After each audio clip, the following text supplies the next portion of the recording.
Hi everyone, this is Lincoln. Today, 25th of June 2021, Friday. This time, 150. This time, I want to talk about 셀트리온 삼형제에 대해서 좀 말씀드리도록 하겠습니다. 오늘 코스피는 전체적으로 조금 올랐고 코스닥도 조금 올랐습니다. 그러니까 셀트리온은 거의 뭐 특별한 변동이 없이 그냥 보합 정도 선인데요. 셀트리온은 그냥 보합이고 좀 전에 확인했을 때요. 셀트리온 헬스케어는 셀트리온 제약은 아주 조금 내렸고요. 0.06%. 셀트리온 헬스케어도 아까 조금 내린 것 같은데 하여튼 거의 크게 변동이 없다. 셀트리온 삼형제는 그렇게 보면 좋겠네요. 물론 이제 그동안 며칠 동안 좀 올랐기 때문에 조금 조정받는 게 맞는 것 같고요. 저는 오늘 셀트리온 제약을 조금 팔아서 수익 실현을 했고, 그러면서 셀트리온 헬스케어를 오히려 조금 샀었는데요. 셀트리온 헬스케어도 아마 좀 이따 한번 수익 실현을 하고, 셀트리온 제약으로 다시 한번, 셀트리온 제약이 그동안 많이 올랐었잖아요. 그래서 한번 털고 수익 실현을 한번 하고, 그 다음에 다시 또 슬슬 조금 적립식으로 모아가는 전략을 펼칠까 합니다. 그래서 셀트리온 삼형제는 어찌됐던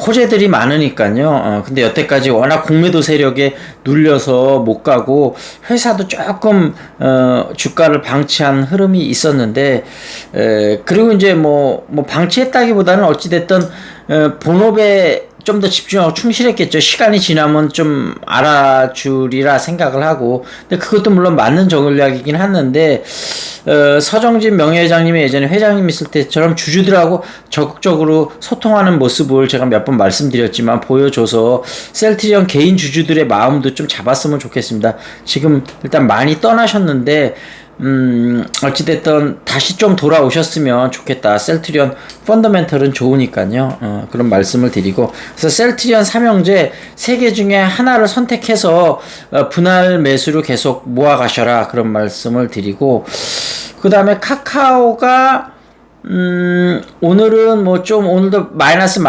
출발했다가 플러스로 조금 돌아섰다가 다시 보합이었다가 지금 살짝 마이너스 조금인데, 카카오는 너무 걱정하지 마시고 분할 매수로 조금씩 모아 가시는데, 다만 그동안 너무 많이 올라서 조금 당분간 조정받으면서 조정이 좀 끝나야 올라갈 텐데, 카카오는 오래 조정을 받을지는 않을 것 같고, 얼마나 조정받을지는 조금 더 지켜봐야 될 것 같습니다. 그래서 카카오가 이번에 워낙 많이 떨어졌을 때 제 가까이 있는 분들도 좀 이렇게 또 뭉티기로 조금 이렇게 들어가시길 바라시는 분이 있는데, 제가 일단은 홀드를 시켰고 조금 조정을 받을 것 같아서 분할 매수로 들어가시는 거라면 언제든지 환영입니다. 그래서 셀트리온 삼형제도 그렇고 카카오도 그렇고 항상 분할 매수로 좀 대응하시면 좋겠다, 그런 말씀을 드리도록 하겠습니다.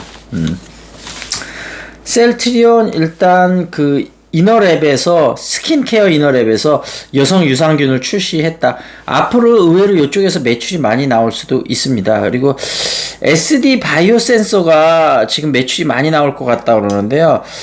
아마 3조를 돌파할 거라고 그러는데, 아마 셀트리온을 제친다 이렇게 나왔는데, 그거는 또 모르는 게 셀트리온이 또 하반기에 레키로나가 엄청 많으면 원래 한 2조 5천억 정도 될 거라고 예상이 되는데, 셀트리온도 같이 3조를 넘을 수도 있을 것 같다, 이런 생각인데, 어찌됐든 SD 원래 진단키트의 제일 강자는 시젠이었는데 아마 올해는 매출이 SD 바이오 센서가 넘을 것 같습니다. 그래서 SD 바이오 센서가 어찌됐든 3조를 넘을 것 같다. 그래서 지금 뭐라 그럴까요?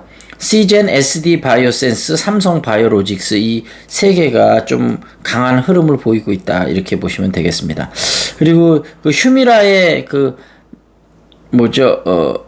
바이오시밀러즈 유플라이머가 드디어 이제 유럽의 출각 채비를 마쳤다. 그래서 유럽 시장이 본격적으로 공략이 되면 아무래도 셀트리온하고 셀트리온 헬스케어 주가가 좀 올라가겠죠. 그런 호재를 좀 보고, 셀트리온 헬스케어는 0.16% 아까 좀 내렸다고 돼 있고, 셀트리온 헬스케어는 공매도가 소폭으로 줄었다 그러고, 셀트리온 제약은 공매도가 살짝 늘었다 그러네요. 그리고 아마 이게 어저께 기준인 것 같은데, 외국인 순매수 종목 좀 한번 살펴볼 필요 있을 것 같습니다. 셀트리온 헬스케어, SM, CJ, 주성 엔지니어링, 에코프로비엠, 현대바이오, LNF, PI 첨단소재, 유바이오로직스, 제넥스, 요렇게가 외국인 어제 요게 코스닥이겠죠. 코스닥 순매수 종목이다. 이렇게 보시면 될 것 같습니다. 자, 그리고 서정진 미래를 건 승부사 요 책 좀 한번 보기로 하겠습니다. 출근부 없는 회사다.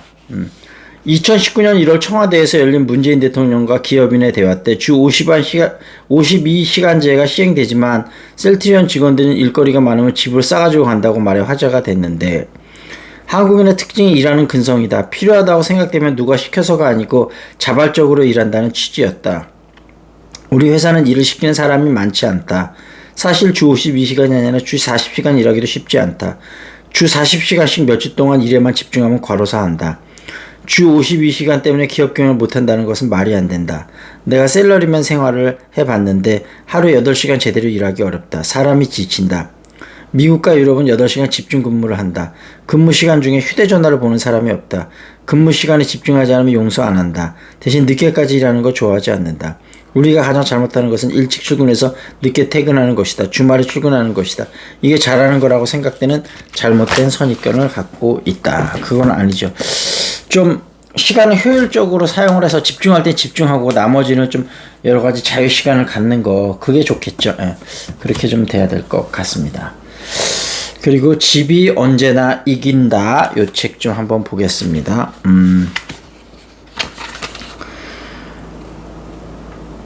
국민 임대주택보다 첫 단추부터 잘못 깬 폭탄이 있다.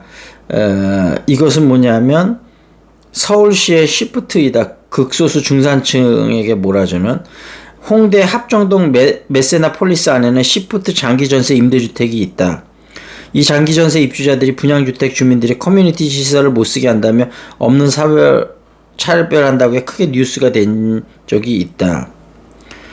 당연히 기자들은 이것을 가지고 위화감 유발이니 하는 온갖 소리로 썼죠. 그래서 엄연히 커뮤니티 시설은 분양권자들이 돈으로 만든 재산이다. 왜 그걸 안 그래도 주변 반값도 안 되는 전세가의 대형 아파트에 프리라이딩 하는 그들까지 자기 돈으로 그 시설을 구축한 분양권자들의 선의를 바라는 것도 아닌 당연한 권리인 듯 이용해야 한다고 하는 것인가. 2007년 이후 신축된 거의 모든 단지에 이 시프트라는 괴물이 들어있다. 지금 이 순간에도 주변 전세금의 반값도 안 되는 전세금을 내고 사는 시프트 프리라이더들이 반포 레미안, 반포 자이 등지에 있다. 반포 자이 25평을 자기 돈으로 매입하는 사람은 취득세 8,250만원에 국민 채권 할인과 중개수수료와 법무사비 등 합쳐 1억 원 가까운 돈을 집을 살 때 공동체에 내놓으며 거기에 매년 제사세와 종합부동산세를 합산해 1천만원의 보유세를 내놓는다. 그러나 반포자이에 5억 6천만원짜리 장기전세 시프트에 들어간 운 좋은 중산층은 단 한 푼도 사회에 기여하지 않는다.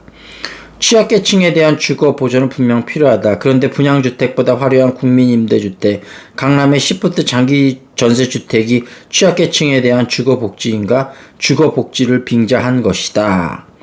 주거보전은 기본적으로 정말 취약한 계층을 위해 최소한의 주거안정망, 즉 경기도에서 서울로 출퇴근하는 거리쯤에 10평대 소형 아파트를 보급하는 것으로 충분하다. 누구나 살고 싶어하는 서울 요지 좋은 단지에 자비로 그만한 기여를 할 수 있는 사람이 사야 한다. 임대주택의 상한은 입지 평형 등에서 분양주택의 하한을 기준으로 해야 옳다. 하여튼 이분 주장에 다 동의하는 건 아니지만 그 중에 일부 좀 새겨야 할 주장도 상당히 있다고 생각합니다. 그분들은 좀 잘 생각을 해보시면 좋을 것 같고요. 그리고 어찌됐든 우리가 잉글리시 샤우팅 아침 7시, 9시에 본 수업이고 10시가 이제 발음 수업이고요. 그 부분을 좀 잘 생각을 해 주시고 그 다음에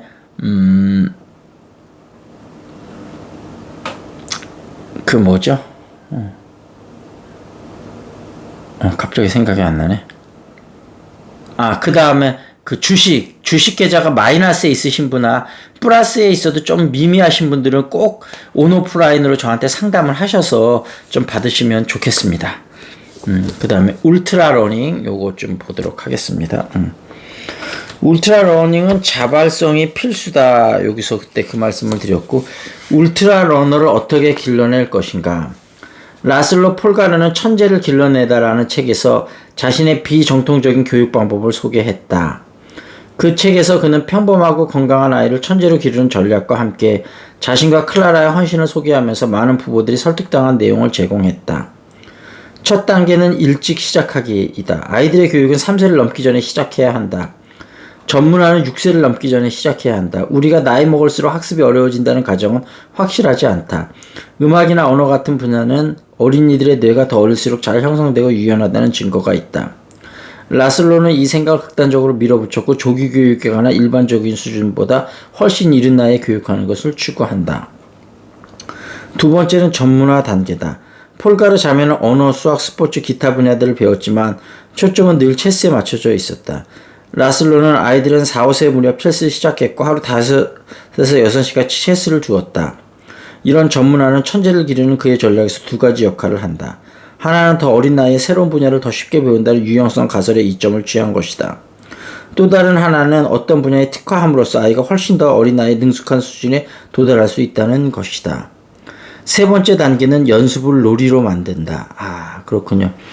체스는 게임이기 때문에 놀이에 적합하다. 라슬로는 아이들에게 가르치는 모든 분야에 처음에는 놀이의 형태로 알려줬다. 이런 거죠. 놀이는 일의 반대가 아니다. 아이는 놀이와 일을 분리할 필요가 없지만 의미 있는 행위이기는 하다. 아이들이 학습이 그저 게임을 넘어 즐거운 것이라는 사실을 보여주어야 한다. 요 말은 상당히 좀 일리가 있네요. 자, 일단 요 정도까지 하고 오늘 주식시장이 또 어떻게 되는지를 좀 한번 재미있게 지켜보도록 하겠습니다. 자, 여기서 마무리 짓겠습니다. 자, 셀트리온 삼형제하고 카카오 분할 매수로 대응하자 말씀드리면서 마무리 짓겠습니다. That's it. This is Lincoln. See you next time.